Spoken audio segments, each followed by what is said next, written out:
তো এনএসওইউ এর পিজি পরীক্ষা তো একদম চলেই এলো, প্রস্তুতি নিশ্চয়ই তুঙ্গে।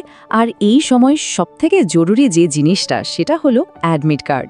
চলুন এই অ্যাডমিট কার্ড নিয়ে যা যা প্রশ্ন আছে সবগুলোর উত্তর খুঁজে নেওয়া যাক। বিশেষ করে যারা ডিসেম্বর 2024-এর পোস্ট গ্র্যাজুয়েট পরীক্ষার জন্য তৈরি হচ্ছেন তাদের জন্য আজকের এই আলোচনাটা কিন্তু খুব জরুরি। কারণটা সহজ, অ্যাডমিট কার্ড নিয়ে যা কিছু জানার আছে সব তথ্য এখানেই পাওয়া যাবে। অবশেষে অপেক্ষার অবসান।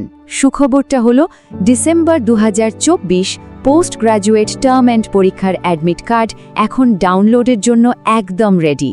হ্যাঁ, ঠিকই শুনেছেন। এখন প্রশ্ন হলো, এই সব তথ্য আমরা কোথা থেকে পেলাম? দেখুন, এটা সরাসরি কন্ট্রোলার অফ এক্সামিনেশনসের তরফ থেকে দেয়া অফিশিয়াল নোটিস। এটা পাবলিশ হয়েছিল 11 নভেম্বর 2025-এ।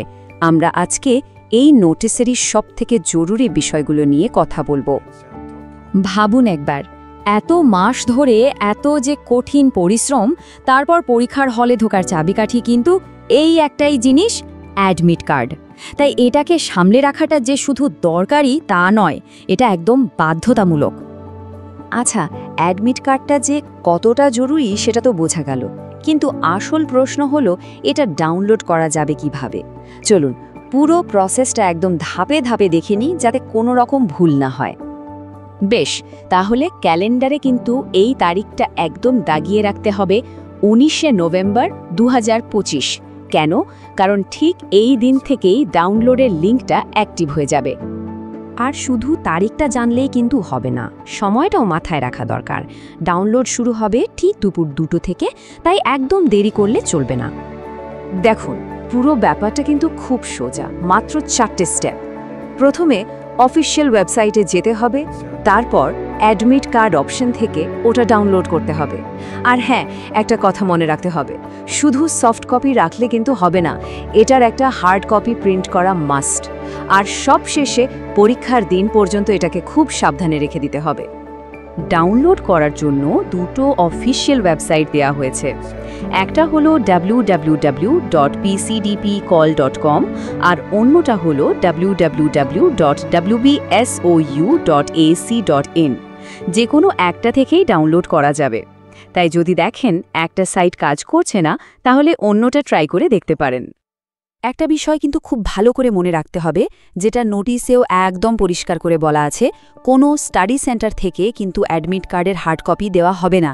এটা ডাউনলোড করা এবং প্রিন্ট করার পুরো দায়িত্বটা পরীক্ষার্থীর নিজের। ডাউনলোড প্রসেসটা যদিও বেশ সোজা, তবুও মাঝে মাঝে কিছু সমস্যা হতেই পারে। তো চলুন এরকমই কিছু কমন সমস্যা আর তার সমাধান কি হতে পারে সেটা নিয়ে একটু কথা বলা যাক। আচ্ছা, ডাউনলোড করতে গিয়ে কি ইনভ্যালিড স্টুডেন্ট বলে কোনো মেসেজ দেখাচ্ছে? এরকমটা কি হচ্ছে? যদি এই ইনভ্যালিড স্টুডেন্ট মেসেজটা আসে, তাহলে এর পেছনে দুটো কারণ থাকতে পারে। এক, হতে পারে পরীক্ষার ফর্মটা সময়ের মধ্যে জমা দেওয়া হয়নি। আর দুই, এটাও হতে পারে যে অ্যাসাইনমেন্ট জমা দেওয়ার কথা ছিল সেটা দেয়া হয়নি। বেশ, অ্যাডমিট কার্ড তো হাতে চলে এলো, এবার মন দিতে হবে পরীক্ষার দিনের প্রস্তুতির দিকে। চলুন জেনে নিই পরীক্ষার হলে ঠিক কী নিয়ে যাওয়াটা বাধ্যতামূলক।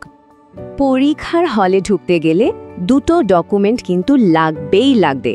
এর মধ্যে যদি একটাও না থাকে, তাহলে কিন্তু ভেতরে ঢোকা যাবে না, একদমই না।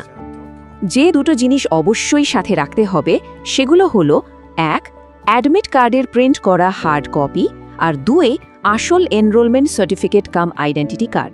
আর একটা খুব জরুরি নিয়ম হলো, এই দুটো ডকুমেন্টে যা লেখা আছে সেই তথ্য অন্য কারোর সাথে শেয়ার করা বা এর মধ্যে কিছু লেখালেখি করা একদম বারণ। এই ব্যাপারে ইউনিভার্সিটির নোটিশটা কিন্তু একেবারে দ্ব্যর্থহীন।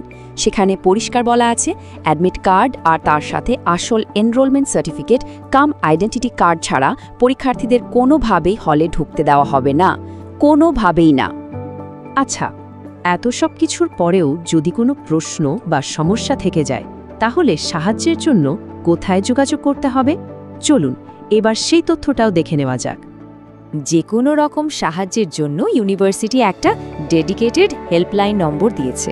সেখানে সরাসরি ফোন করে কথা বলে সমস্যার সমাধান করে নেওয়া যেতে পারে। নম্বরটা নোট করে নিতে পারেন 9830338974। আমি আর একবার বলছি 9830338974। যে কোনো প্রয়োজনে এই নম্বরে যোগাযোগ করা যেতে পারে। তবে হ্যাঁ, একটা ব্যাপার মাথায় রাখতে হবে, এই হেল্পলাইনটা কিন্তু শুধু সকাল 11টা থেকে বিকেল 5টার মধ্যেই খোলা থাকবে, তাই ফোন করলে এই সময়ের মধ্যেই করতে হবে। আর সবশেষে একটা ফাইনাল পরামর্শ, পরীক্ষার আগে নতুন কোনো আপডেট বা পরিবর্তনের জন্য কিন্তু নিয়মিত NSOU এর অফিসিয়াল ওয়েবসাইটটা চেক করতে একদম ভুললে চলবে না। তাহলে অ্যাডমিট কার্ডের পুরো বিষয়টা তো পরিষ্কার হয়ে গেল। এখন প্রশ্নটা হলো, ফাইনাল প্রিপারেশনের প্ল্যানে এর ঠিক পরের ধাপটা কি হওয়া উচিত?